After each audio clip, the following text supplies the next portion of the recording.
Şunu söylemem gerekiyor ki ben gerçekten Moskova'yı çok özleyeceğim ya. İnşallah bir daha tekrar gelebilirim. Çünkü bu şehrin gerçekten hem tarihine hem doğasına çok bayıldım ya. Yani gerçekten gezilip görülmesi gereken bir yer.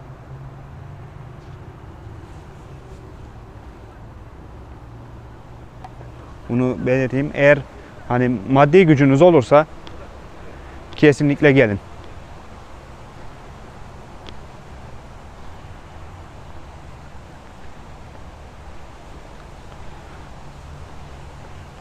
Burada mesela otel, uçak, ondan sonra pasaport gibi masrafları karşıladıktan sonra benim ortalama bir 100.000 ruble kadar param kalmıştı.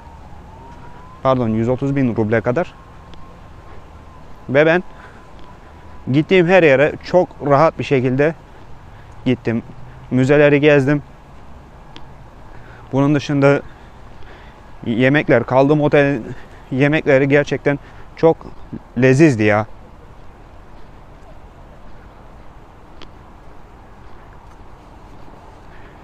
Yani kaldı ki eğer müzeleri gezmeyecekseniz, sadece yemek yiyip doğayı gezecekseniz, ortalama gün dışarıdan yemek yediğinizi varsayarsak restoranlarda günlüğünüz ortalama 3.000 rubleye gelecek. Bu da eğer benim gibi bir ay kalacaksanız size 90.000 ruble para yapar. Yani burada rahat bir hayat için, istediğiniz, daha doğrusu her şeyi yapabilmeniz için size 100.000 ruble rahatlıkla yeter. Tabii bu sizin yaşam tarzınıza bağlı. Şimdi mesela ben şöyle söyleyeyim. Ben bir sabah kahvaltısı yapıyorum kaldığım otelde. Bir de akşam yemeği yiyorum. Ben öğlen yemeği yemiyorum. Çünkü video çekmekten öğlen yemeği yemeye fırsatım olmuyor benim.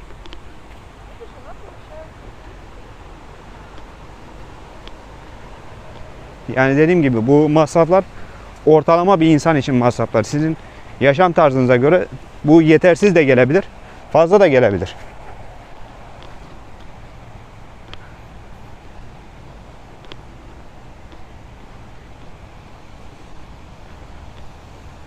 Ama dediğim gibi burada 100.000 ruble bir ay için yemeği full restorandan yeseniz bile size fazlasıyla yeter yani.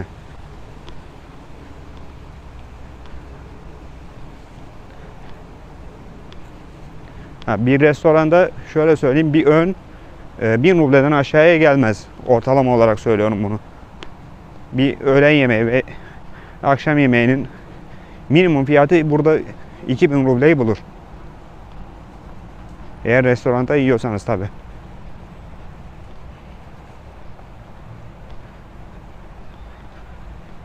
Ama mesela ben kaldığım otelde sabah kahvaltımı ve akşam yemeğimi yiyorum.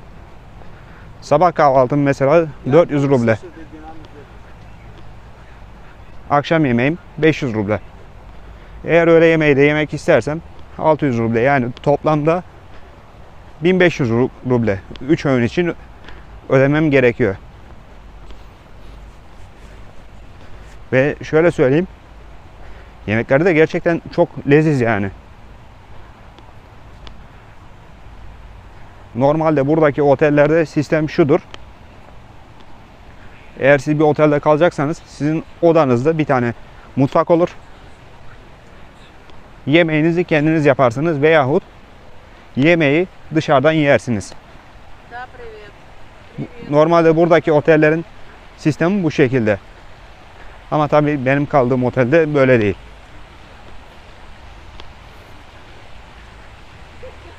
Benim kaldığım otelde kafeteryayı işleten Margarita adında bir tane bayan var. Ve şöyle söyleyeyim, gerçekten o kadar lezzetli yemekler yapıyor ki ben Rus yemeklerine bildiğiniz aşık oldum. Çok lezzetli yani.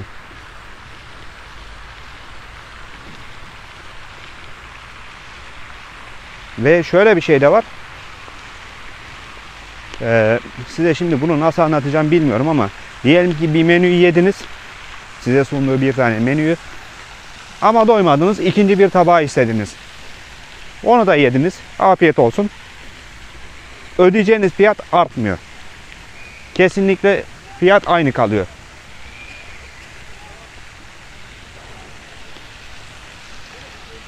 Yani şunu diyebilirim ki Allah böyle insanların sayısını arttırsın ya.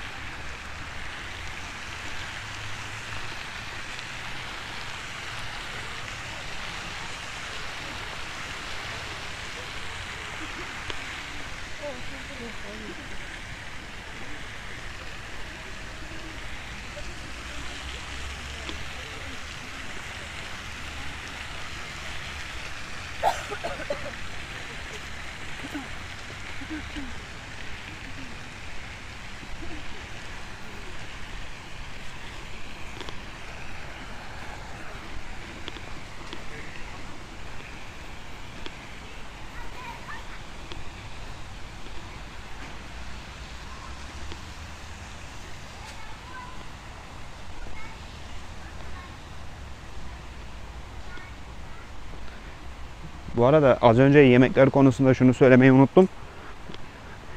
Hani kaldığım otelde ben size bir akşam yemeğinin fiyatının 500 ruble olduğunu söylemiştim. Şimdi siz bu yemeğin porsiyonunun veyahut tabağının küçük olduğunu düşünebilirsiniz. Ama öyle değil. Gerçekten porsiyonu da büyük, tabakları da büyük.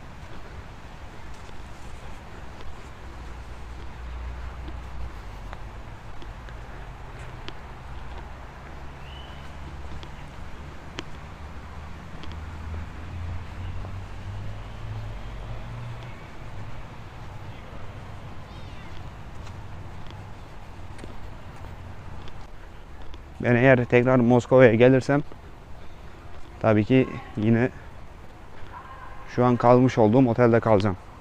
Başka bir otele gitmem artık söz konusu değil.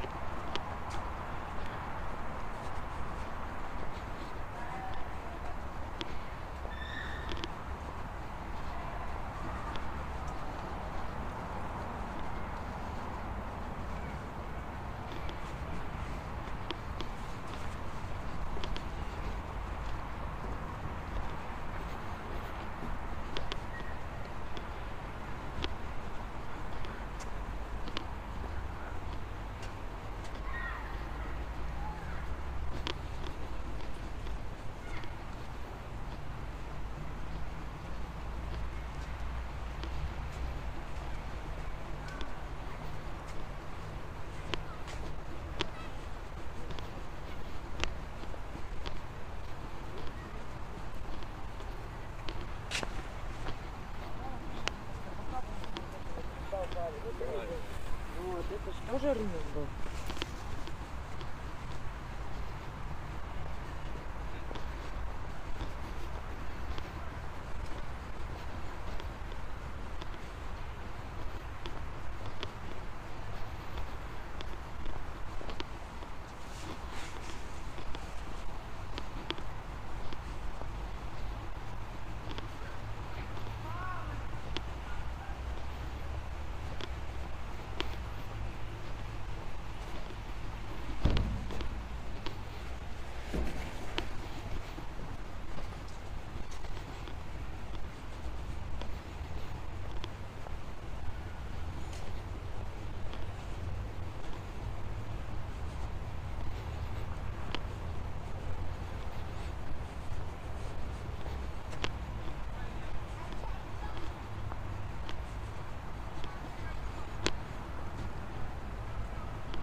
Ve şimdi de videoya başladığım yere döndüm.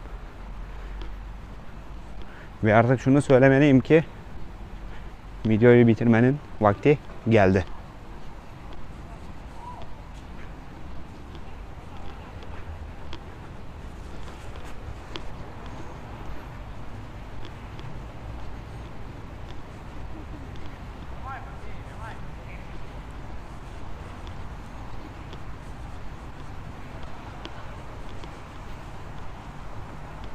Bu arada eğer Moskova ile alakalı sormak istediğiniz bir şeyler olursa mutlaka yorumlarda sorun.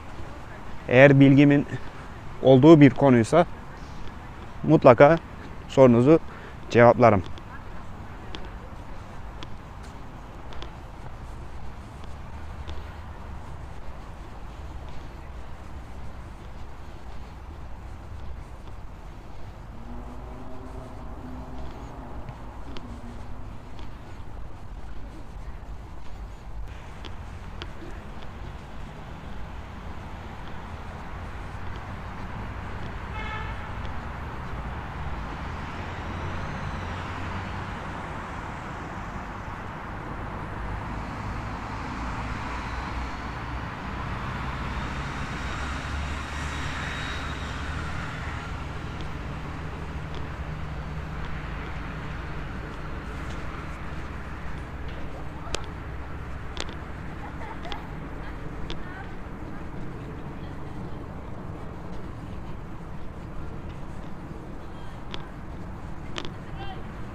Ve artık videoyu burada bitiriyorum.